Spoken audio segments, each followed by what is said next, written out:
Bismillahirrahmanirrahim. Welcome back to the implementation of logistic regression using Python. अब Python में हम जब इसको implement करने जा रहे हैं तो उसके लिए हमने लाइब्रेरी का इस्तेमाल करना है. लाइब्रेरी हमारे पास जो मशीन लर्निंग की जिसका हमने इस्तेमाल करना है दैट इज़ scikit-learn. इसको sklearn भी कहते हैं. हम इसका इस्तेमाल करते हैं. पहले हम ये देख लेते हैं कि हमारे पास जो डेटा सेट है वो क्या है. डेटा सेट हमारे पास है, उसके अंदर दो एट्रीब्यूट्स हैं जो फीचर के तौर पे आए हुए हैं और तीसरा एट्रीब्यूट जो है उसका क्लास के तौर पे. जो पहला एट्रीब्यूट है वो स्टडीड आवर्स को रिप्रेजेंट कर रहा है और उसके बाद एक कॉमा आपको नज़र आ रहा होगा. Then we have a slept hour और a sleep hour and last में हमारे पास ये है कि स्टूडेंट पास हुआ या फेल हुआ. इनको अगर हम देखें तो हमारे पास नंबर ऑफ इंस्टेंसेस जो उनसे हैं वो 100 है.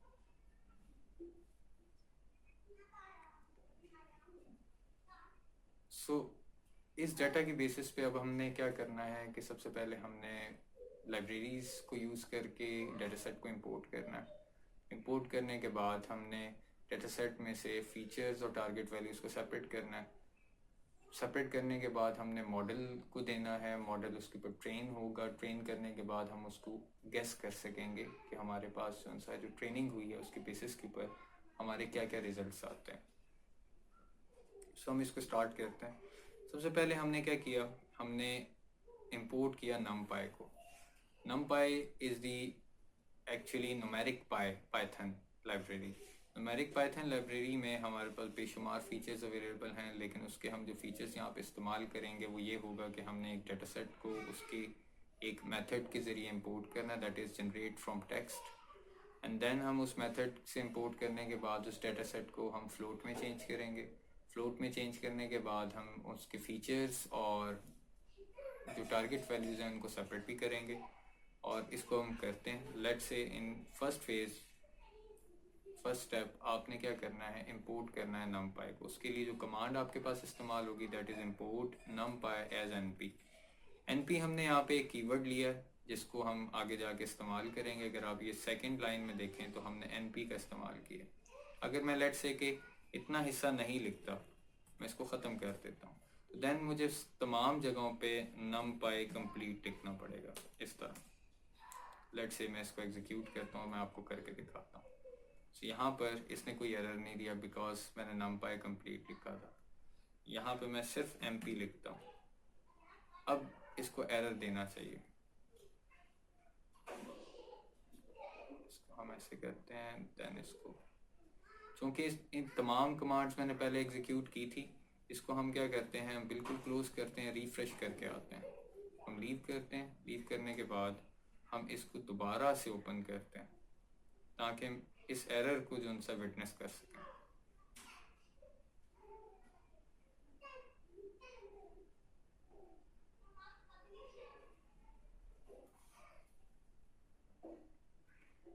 मैं क्या करता हूँ, मैं यहाँ से इसको ख़त्म कर देता हूँ.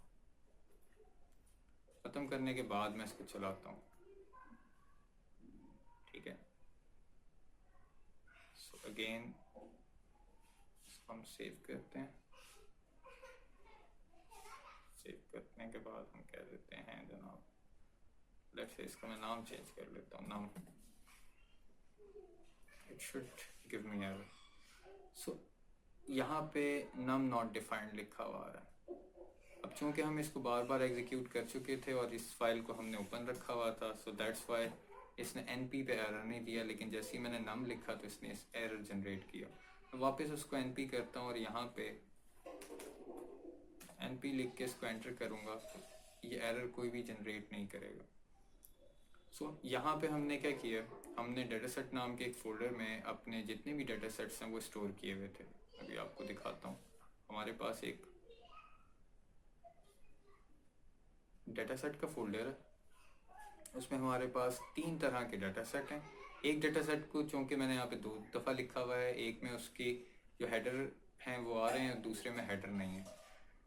असल में मेरे पास यहाँ पे 3 डाटा सेट स्टोर हैं, तो इसलिए जो डाटा सेट नाम का फोल्डर है वो आ गया /study_dataset.csv. इसकी वजह पे अभी हम काम कर रहे हैं sleep hours and study hours and whether the student has pass the exam और नॉट. तो ये हमारे पास ये वो डाटा सेट आ गया यहाँ पर CSV की सूरत में। जब हम इसको इंपोर्ट कर लेंगे, नेक्स्ट फेज़ में हमने क्या करना है, उसको डिवाइड करना है।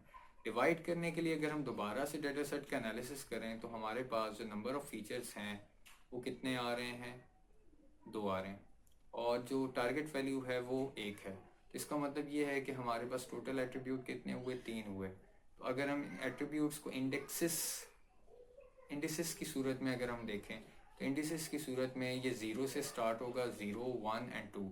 इसने 0, 1 एंड 2 तक जाना है।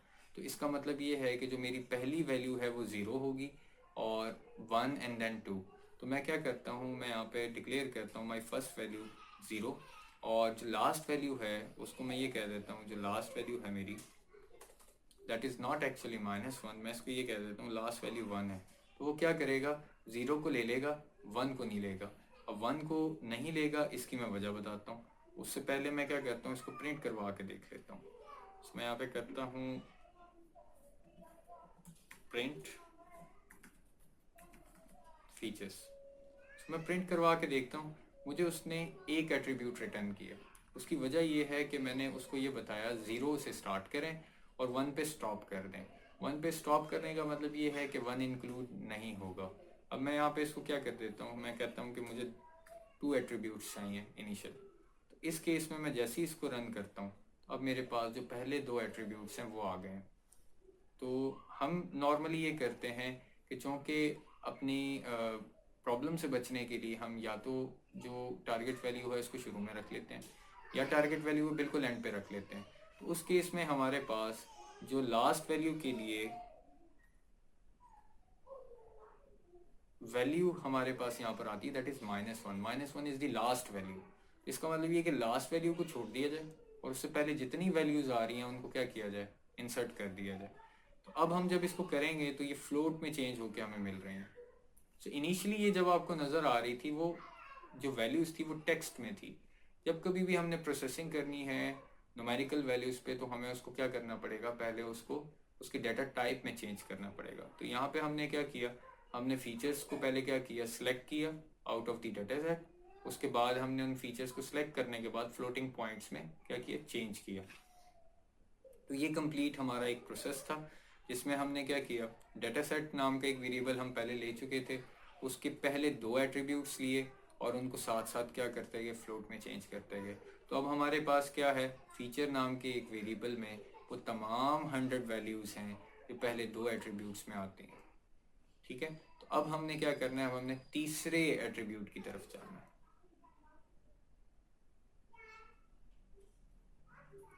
तीसरा एट्रीब्यूट हमारी लास्ट वैल्यू है। लास्ट वैल्यू हमें क्या इंडिकेट कर रही है, either the student is fail और पास। सो हम लास्ट वैल्यू को इस तरह भी लिख सकते हैं 0, 1, 2। अगर हम 2 की बात करें तो वो डायरेक्टली इसको क्या करेगा, प्रिंट करवा देगा। लेकिन हमने चूंकि यहाँ पे प्रिंट की कमांड नहीं लिखी तो इसलिए उसने डिस्प्ले नहीं कराया। तो मैं प्रिंट की कमांड यहाँ पे लिखता हूँ और मैं ये देखता हूँ कि टारगेट वैल्यू में एक्चुअली स्टोर क्या हुआ है। टारगेट वैल्यू में जो तीसरे इंडेक्स में 0, 1, 2 यानी कि 2 वाली साइड पर जो वैल्यू आ रही थी वो इसने डिस्प्ले कर दी। तो यहाँ पे तो चूँकि हमारे पास number of variables, number of attributes कम थे तो हमने कहा 2। लेकिन अगर हमारे पास नंबर ऑफ़ वैल्यूज़ ज़्यादा हैं तो एम्बिगिटी से बचने के लिए हमेशा हम क्या लिखते हैं, -1 दी लास्ट एट्रीब्यूट। तो अब क्या होगा, अब वो सेम एट्रीब्यूट यहाँ पे आया और नो चेंज आपको नज़र आया। सो अब हमने क्या किया, हमने डाटा सेट ले लिया, डाटा सेट को हमने स्प्लिट कर दिया between features and target values. अब हम क्या करने जा रहे हैं, उसको ट्रेन करने जा रहे हैं। ट्रेन करने जाने से पहले हम क्या करेंगे, उसको इनिशियलाइज करवाएंगे। किसको इनिशियलाइज करवाएंगे, लॉजिस्टिक रिग्रेशन को इनिशियलाइज करवाएंगे। उसके लिए हमने एक नेम ले लिया दैट इज़ अ वेरिएबल, इसको हमने कह दिया this is LR, logistic regression. तो इसको हम log R भी कह सकते हैं, log R। इसको log reg कह लेते हैं, log अंडरस्कोर reg। अच्छा, हमने log अंडरस्कोर reg नाम का वेरिएबल ले लिया, उसमें हमने लॉजिस्टिक रिग्रेशन को इनिशियलाइज करवाया और इनिशियलाइज करवाते ही हमने दरमियान में ये कुछ फैक्टर्स लिख दिए। अब ये फैक्टर्स क्या हैं, पहले हम इसको देखते हैं। जो सॉल्वर LBFS है ये लार्ज डेटा सेट के लिए इस्तेमाल होता है। Then we have class weight. Class weight से मुराद वही थीटा है जो मैंने आपके साथ एक्सप्लेन किया था कि वेट्स को बेसिकली उसने किस तरह एवेलुएट करना है। यहाँ पे वो क्या करेगा, बैलेंस वेट का जो फार्मूला उसके पास मौजूद है उनकी बेसिस पे वेट्स को क्या करेगा, असाइन करेगा और नंबर ऑफ आइट्रेशंस रन करेगा। नंबर ऑफ आइट्रेशंस जो मैक्सिमम आइट्रेशंस मैंने लिखी हुई हैं यहाँ पे 1000 लिखी हुई हैं, यानी कि जैसे ही मैं इसको एग्जीक्यूट करूँगा वो 1000 आइट्रेशंस रन करेगा और 1000 आइट्रेशन रन करने के बाद उसके पास जो वेट्स आएंगे उनके बेसिस के ऊपर वो क्या करेगा, प्रेडिक्शन करेगा। सो नेक्स्ट लाइन में हम क्या कर रहे हैं, नेक्स्ट लाइन में हम क्या कर रहे हैं कि हम फीचर्स और टारगेट वैल्यूज को असाइन कर रहे हैं to the logistic regression function. और लॉजिस्टिक रिग्रेशन फंक्शन को जब हम असाइन कर रहे हैं इन पैरामीटर्स के साथ असाइन कर रहे हैं कि इनका वेट आपने क्या करना है, बैलेंस लेना है, और जो इसके साथ जो हमारी सॉल्वर की वेरिएट टर्म है वो LBFS FGS लेनी है, और जो आइट्रेशंस हैं that would be maximum 1000 not more than 1000। सो इसका मतलब ये है कि इस आइट्रेशन ने टोटल 1000 टाइम्स चलना है। 1000 टाइम्स चलने के बाद हमारे पास जो प्रेडिक्शन आएगी उसको हम देखते हैं। सो मैं जैसे ही इसको रन करता हूँ, रन करने के बाद इसने मुझे कुछ और चीज़ें भी दिखाई हैं। वो अगर आप यहाँ पे देखें, क्लास वेट आ गया, डुअल फॉल्स आ गया, fit intercept true, fit scaling 1, L1 ratio none, maximum iteration 1000, multi class warning, n_job none, penalty 1, random states कोई भी नहीं है, सॉल्वर LBFGS और warm state equal to false. ये नंबर ऑफ जो पैरामीटर्स हैं बहुत ज़्यादा हैं, लेकिन जो हमें पैरामीटर्स रिक्वायर्ड थे हमने उन 3 पैरामीटर्स पे इसको असाइन कर दिया। अब हम क्या करने जा रहे हैं, हम प्रेडिक्शन करने जा रहे हैं। और प्रेडिक्शन हम किसकी करने जा रहे हैं कि स्टूडेंट जो सा है वो फेल है या पास है। अगर वो फेल होगा तो 0 लिखा हुआ आना चाहिए, और अगर वो पास होगा तो 1 लिखा हुआ आना चाहिए। तो उसके लिए पहले हम क्या करेंगे, हम एक अरे पास करेंगे गैस की सूरत में, और उस अरे को जहन में रखिएगा कि यहाँ पे सीक्वेंस बहुत मैटर करता है। आपने सीक्वेंस में वैल्यूज़ देनी है, और पहली वैल्यू क्या आएगी, स्टडीड आवर्स आपने यहाँ पे देने। देन आपने क्या करना है, दूसरी वैल्यू देनी है स्लीपिंग आवर्स। ये दोनों वैल्यूज़ देने के बाद आप क्या करेंगे, आप चेक करेंगे कि आपकी प्रेडिक्शन क्या आई है। तो मैं इसको जैसे ही रन करता हूँ, रन करने के बाद प्रेडिक्ट करता हूँ तो इसने एरर दिया। एरर देने की वजह क्या है कि मैंने जो वेरिएबल है उसका नाम क्या किया था, चेंज किया था, log_reg। अब इसको एरर नहीं देना चाहिए। इसने ये कहा कि ऐसा स्टूडेंट जो 0.4523 आवर्स स्टडी करता है और 2.77 आवर स्लीप है तो वो पास नहीं होगा। अगर मैं इसको बढ़ा देता हूँ, लेट्स से मैं ये कहता हूँ कि एक स्टूडेंट जो स्टडी करता है वो 4.45 आवर्स स्टडी करता है, तो इसमें क्या चेंज आता है, again the student is fail because वो जो स्लीप है वो कंप्लीट नहीं कर रहा। तो मैं यहाँ पर इसको कर देता हूँ कि वो 6.7 आवर्स क्या करता है, सो जाता है। अब हम देखते हैं कि स्टूडेंट का बिहेवियर क्या हो गया, चेंज हो गया। कि अगर एक स्टूडेंट अपना जो स्लीप टाइम है उसको बढ़ा देता है और स्टडी टाइम जो उनसा वो बड़ा अप्रोप्रिएट रखता है, तो इसका मतलब ये है कि उसके पास होने के चांसेस ज़्यादा हैं। ये डेटा सेट एक्चुअली इंडिकेट क्या कर रहा है, नॉर्मली स्टूडेंट्स बहुत ज़्यादा टाइम स्टडी पे गुजारते हैं और जब उनका एग्ज़ाम हो रहा होता है तो उस वक्त वो एक्टिव नहीं होते, और वो चूँकि एक्टिव नहीं होते इसलिए वो अपने पेपर के ऊपर कॉन्सेंट्रेट नहीं कर पाते। तो that's why you have to have the balance between the studied hours and the sleep hours. तो आप इनको अगर मेंटेन करके रखते हैं तो मेंटेन करने के बाद आप एक्चुअल ग्रेड्स की तरफ जा सकते हैं और लर्निंग आपकी बहुत ज़्यादा इंक्रीज हो सकती है। तो ये तो हमारा था पहला डेटा सेट जिसके ऊपर हम काम कर रहे थे। अब हम दूसरे डेटा सेट की तरफ आते हैं जहाँ पर हमारे पास मल्टीपल वैल्यूज़ हैं। अगर हम पहली वैल्यू को देखें, हमारे पास 337 आ रही है। पहली वैल्यू हमने ये देखा था कि this was the GRE score, 118 is the TOEFL score, then we have 4, 4.5, 4.5, 9.65, 1 and 1। अब इसके लिए हम क्या करते हैं, हम ज़रा सा डेटा सेट को देखते हैं कि इसकी ये जो पैरामीटर्स हैं ये किसको इंडिकेट कर रहे हैं। पहला पैरामीटर तो हमें पता है कि ये GRE स्कोर को डिक्लेयर कर रहा है। दूसरा पैरामीटर TOEFL स्कोर की तरफ जा रहा है। तीसरा पैरामीटर जो है वो रेटिंग की तरफ है कि जो यूनिवर्सिटी जहाँ से वो पढ़ कर आ रहा है उसकी रेटिंग क्या है. Then we have statement of purpose, letter of recommendation, points, CGPA out of 10, research, yes और no, chances of admission.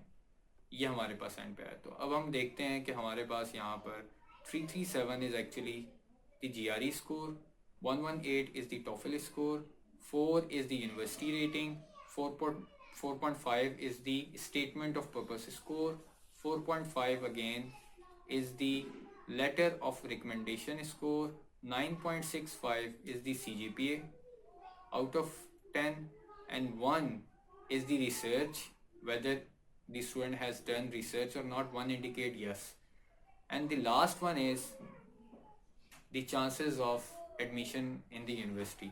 So यहाँ पे 1 आया. इस डाटा सेट की तरफ जब हम देखते हैं, ये डाटा सेट जो सा है वो काफ़ी ह्यूज है. अगर आप यहाँ पे देखें, it has 500 instances. So it is very huge data set. So it has 500 instances. So अब हम इसको एग्जीक्यूट करने जा रहे हैं और अब हमारे पास पैरामीटर्स बहुत ज़्यादा बढ़ गए हैं. So हम वही पैटर्न लेते हैं. पहले हमने क्या किया, हमने इंपोर्ट किया numpy को क्यों इंपोर्ट किया, क्योंकि हम डेटा सेट को फाइल से इंपोर्ट करना चाह रहे हैं और फाइल के ऊपर बाद में हम न्यूमेरिकल पैरामीटर्स का इस्तेमाल करने जा रहे हैं. Then we have sklearn linear model, वो क्यों हम इस्तेमाल कर रहे हैं, क्योंकि हमने लॉजिस्टिक रिग्रेशन का इस्तेमाल करना है. Then we have data set np dot generate from text. इसका मतलब ये है कि जो भी फाइल हम इसको देंगे, वेदर टेक्स्ट फाइल और CSV फाइल, उसने कॉमा सेपरेटेड वैल्यूज़ को क्या करना है, सेपरेट करना है और उसको रीड करना है.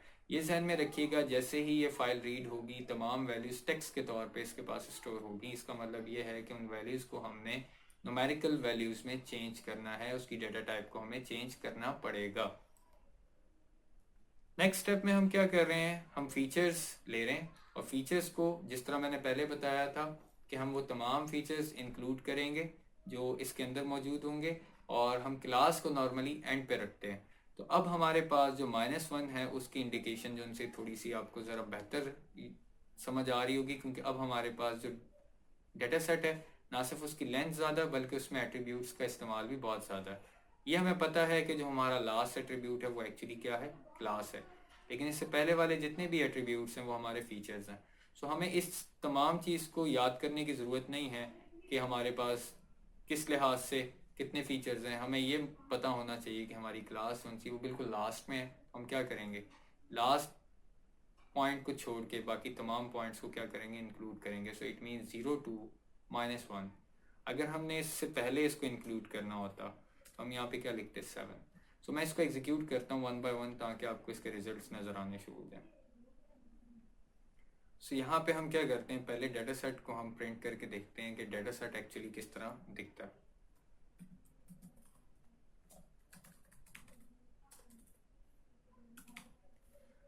इस केस में हमारे पास जो डाटा सेट है वो आपको नज़र आ रहा है. ये डॉट डॉट का मतलब ये है कि दरमियान में बहुत सारे एट्रीब्यूट्स हैं. ये लास्ट 500 लाइन है, ये 499 लाइन है, एंड दिस 498 लाइन. सो यहाँ पर हमारे पास डाटा सेट आ गया और उसके अंदर मौजूद फीचर्स आ गए. अगेन यहाँ पे अगर दरमियान में डॉट आ रहा है इसका मतलब ये है कि कुछ फीचर्स यहाँ पे इस वक्त हाइड हुए नज़र आ रहे हैं आपको. So this is our data set. So data set import हो गया, हमें ये क्लैरिफिकेशन मिल गई है. अब हमने क्या करना है, डाटा सेट के जो एट्रीब्यूट्स हैं उनमें से फीचर्स को और क्लास को अलग करना है. सो हम फीचर्स को भी क्या करते हैं, प्रिंट करवा के देखते हैं. सो फीचर्स हमने प्रिंट करवाए हैं, वो आते हैं हमारे पास 0 1 2 3. ठीक है जी. हमें चूँकि पता था कि हमारे पास जो 7 एट्रीब्यूट्स हैं वो इस्तेमाल हो रहे हैं फीचर्स के तौर पे और लास्ट एट्रीब्यूट जो 8th एट्रीब्यूट है वो इस्तेमाल हो रहा है फॉर द क्लास. सो हमने यहाँ पे 7 लिखा. 7 से मुराद ये है 0 1 2 3 4 5 6 एंड 7. 7 इंक्लूड नहीं होगा, 6 इंक्लूड होगा. 0 से आप 6 तक आए तो ये 7 बनते हैं. तो यहाँ पे मैं इसको वापस -1 कर रहा हूँ, सिर्फ आपको दिखाने के लिए था. अगर मैं इसको लेट से अगेन 5 करता हूँ तो आप ये देखिएगा कि आउटपुट क्या आती है. फीचर्स कम हो गए आपके। हम चाहें तो इतने फीचर्स के बेसिस के ऊपर भी प्रेडिक्शन करते हैं। तो हम क्या करते हैं, अभी इन फीचर्स के बेसिस के ऊपर प्रेडिक्शन करते हैं और बाद में प्रेडिक्शन के लिए हम फीचर्स का इजाफा करके देखते हैं, ये देखते हैं कि रिजल्ट में क्या फ़र्क आता है। तो यहाँ पर हमारे पास पहले 5 फीचर आ गए। लास्ट एट्रीब्यूट को हमने क्लास के तौर पे ले लिया और हमने यहाँ पे LR लिखा हुआ था, इसको हम ऐसे ही लिखा रहने देते हैं। इसको फिट भी कर दिया हमने। फिट करने के बाद हम चूँकि फ़ीचर्स ले रहे थे टोटल 5, इसका मतलब ये है कि हमें यहाँ से 2 फीचर्स को कम करना पड़ेगा, यानी कि रिसर्च और CGPA को हमने क्या कर दिया, ख़त्म कर दिया। अब हम ये देखते हैं कि प्रेडिक्शन क्या आ रही है कि स्टूडेंट को एडमिशन मिल जाएगा। अब इसी के अंदर मैं फ़ीचर्स का इस्तेमाल थोड़ा सा ज़रा ज़्यादा करता हूँ। मैं ये कहता हूँ कि जो जिस पॉइंट पे उसको स्टॉप होना चाहिए वो -1 है। अब हमारे पास फ़ीचर्स क्या हो गए हैं, इंक्रीज़ हो गए हैं। इंक्रीज़ करने के बाद जो फैक्टर्स मैंने यहाँ से रिमूव किए थे, मैंने यहाँ पे उनको पेस्ट कर दिया। पेस्ट करने के बाद अब हम क्या करते हैं, इसको टारगेट वैल्यू हम चेक कर चुके थे, मॉडल हमें दोबारा ट्रेन करना पड़ा और अब हम गेस करते हैं। तो ये पता चला कि इन फीचर्स के इजाफे के बाद स्टूडेंट को एडमिशन नहीं मिलेगा, because the CGPA and the research matters. अगर हम एट्रीब्यूट्स में से कुछ एट्रीब्यूट को निकाल दें तो हमारे पास प्रेडिक्शन जो है वो चेंज हो सकती है। तो इस तरह के एक्सपेरिमेंट्स स्टूडेंट्स अपनी साइड पे आप कर सकते हैं कि आप नंबर ऑफ़ फीचर्स को क्या करें, बीच में से एलिमिनेट करके देखें और फिर देखें कि क्या हमारे पास ये तमाम चीज़ें इस्तेमाल हो सकती हैं या नहीं हो सकती। अब हम क्या करते हैं, हम इसके अंदर से ये जो यूनिवर्सिटी रेटिंग है इसको ख़त्म करके देखते हैं।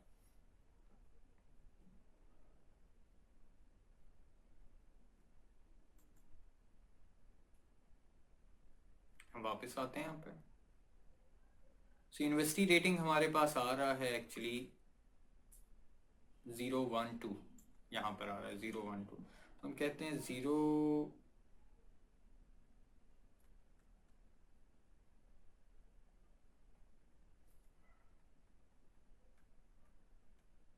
सो हमारे पास पहले डाटा सेट आ गया।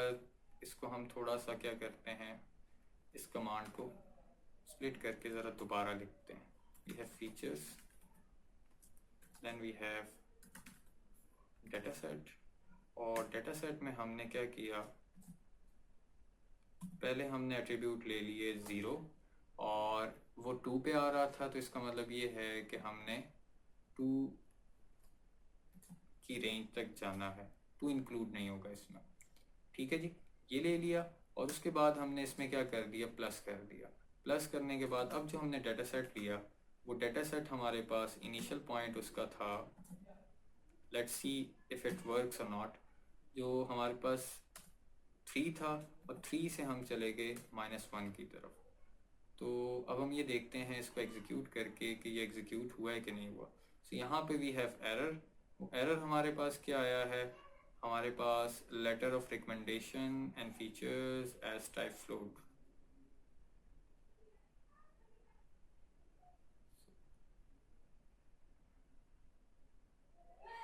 क्या हमने किसी साइट पर कोई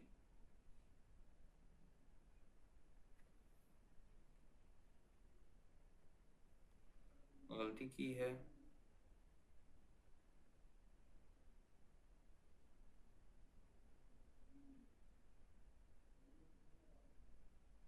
सो वाई नॉट के हम इसके साथ एज टाइप भी इंक्लूड कर लेते हैं।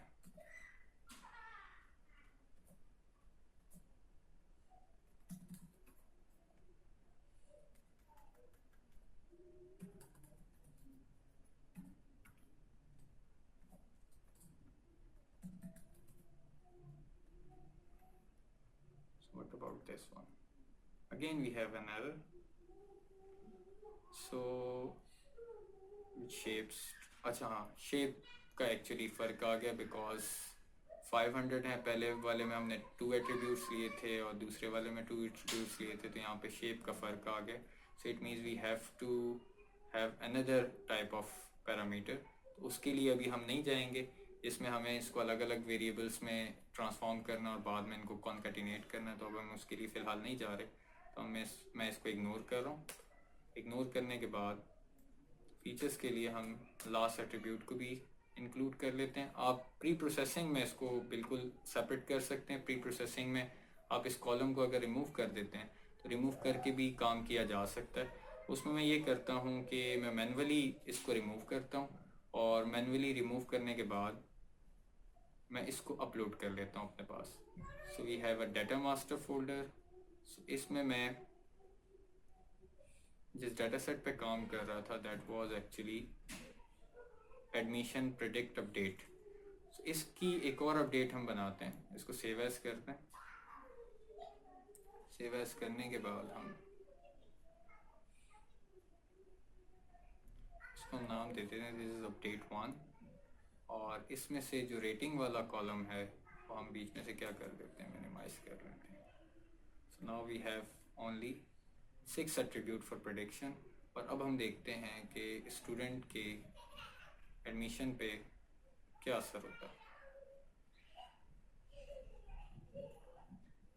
ठीक है जी, now we have to import it to this folder. हम क्या करते हैं, हम इसको यहाँ पे इंपोर्ट करते हैं और यहाँ पे इंपोर्ट करने के लिए हमें अगेन डाटा मास्टर फोल्डर में जाना पड़ेगा और वहाँ पे अपडेट 1 हमारे पास अवेलेबल है। हमने ये CSV फाइल अपलोड की। अपलोड करने के बाद what we need to do is हमें यहाँ पर सिर्फ 1 ऐड करना है और 1 ऐड करने के बाद हमें इस लाइन को दोबारा एग्जीक्यूट करना पड़ेगा। डाटा सेट हमारे पास दोबारा आ गया और यहाँ पे हमारे पास जो फीचर्स हैं वो भी ऐसे ही आ गए। देन फीचर्स हमारे पास अब कम हो गए हैं and then we have target value, इसको भी ऐसे ही रहने दिया। और यहाँ पे अब एरर आएगा। एरर आने की वजह भी है क्योंकि हमने बीच में से रेटिंग को चूँकि ख़त्म कर दिया था। अब रेटिंग वाला हिस्सा मैं बीच में से क्या कर रहा हूँ, माइनस कर रहा हूँ। माइनस करने के बाद हम देखते हैं कि इस स्टूडेंट को पास एडमिशन मिलना चाहिए या नहीं मिलना चाहिए। इसका मतलब ये है कि कुछ फैक्टर्स ऐसे हैं कि जहाँ पे यूनिवर्सिटी रेटिंग मैटर नहीं कर रही। ये ज़रूर मैटर कर रहा है कि स्टूडेंट ने रिसर्च कंडक्ट की है, यानी कि अगर रिसर्च कंडक्ट की है तो किस लिहाज से थी, उसके पॉइंट्स CGPA पॉइंट्स बहुत मैटर कर रहे हैं उसके एडमिशन में। लेट्स से हम इसको कर देते हैं इट इज़ 3.5 और 5.5 कर लेते हैं। सो इसको एडमिशन नहीं मिल रहा, हम कह देते हैं it is 7.5। So again doesn't matter. So अगर हम ये कह देते हैं कि इसके पास जो लेटर ऑफ रिकमेंडेशन है उसके पॉइंट्स 5 हैं, देन इसका मतलब ये है कि अगर आपका CGPA डाउन है but your supervisor recommend you and you have strong letter of recommendation, you will get the admission in different universities for the PhD। So ये हमने डाटा सेट की बेसिस के ऊपर एवेलुएशन की। अब आप मल्टीपल डाटा सेट्स को check कर सकते हैं ऑन द UCI लाइब्रेरी। तो UCI लाइब्रेरी के ऊपर मैं क्या करता हूँ, आपको कुछ फैक्टर्स हैं उनका मैं बता देता हूँ। वहाँ पर जब आप डिफरेंट डाटा सेट्स को स्टडी कर रहे हों, एवेलुएट कर रहे हों, तो आपने एक फैक्टर ये देखना है कि आप जिन भी डाटा सेट्स को लें फॉर द लॉजिस्टिक रिग्रेशन, वहाँ पे क्लासिफिकेशन अगर लिखा हुआ आ रहा है तो आप उसको यूज़ कर सकते हैं फॉर द लॉजिस्टिक रिग्रेशन। अच्छा, ये जहन में रखिएगा कि आपको वहाँ पे न्यूमेरिकल डाटा का इस्तेमाल ज़रा ज़्यादा करना है, या अगर आपने कैटेगोरिकल डाटा ले लिया है तो कैटेगोरिकल डाटा को आप क्या करेंगे, पहले ऑर्डिनल स्केल में या न्यूमेरिकल स्केल में, किसी भी न्यूमेरिकल स्केल में चेंज करेंगे। चेंज करने के बाद अपनी साइट पे इस्तेमाल करेंगे। सो आज हमने 2 एग्जांपल्स देखी। पहले हमने थ्योरेटिकल पार्ट इसका कंप्लीट किया, देन हमने इसकी एक्सपेरिमेंटेशन को चेक किया। तो आपने अपनी साइट के ऊपर UCI की लाइब्रेरी, जिसका लिंक मैं आपके साथ अगेन पे शो कर चुका हूँ आपको, जो साहब का गूगल क्लासरूम है वहाँ पे पेस्ट भी किया जा चुका है, आपके साथ जो नोटबुक्स हैं वो भी शेयर की जा चुकी हैं। तो आप वहाँ पे जाएं और जाने के बाद नंबर ऑफ़ डाटा सेट्स को डाउनलोड करें और डाउनलोड करने के बाद उनको प्रैक्टिस करें कि उनमें क्या क्या चीज़ें हैं, कौन कौन से एट्रीब्यूट्स बहुत ज़्यादा मैटर कर रहे हैं। जो मैंने आपके साथ KDP नॉलेज डिस्कवरी प्रोसेस में डायमेंशन रिडक्शन की बात की थी कि आप जब अपने एट्रीब्यूट्स को रिड्यूस करते हैं, रिड्यूस करने से क्या डाटा सेट पे इफेक्ट आ रहा है या नहीं आ रहा, आप इसका एनालिसिस भी करें।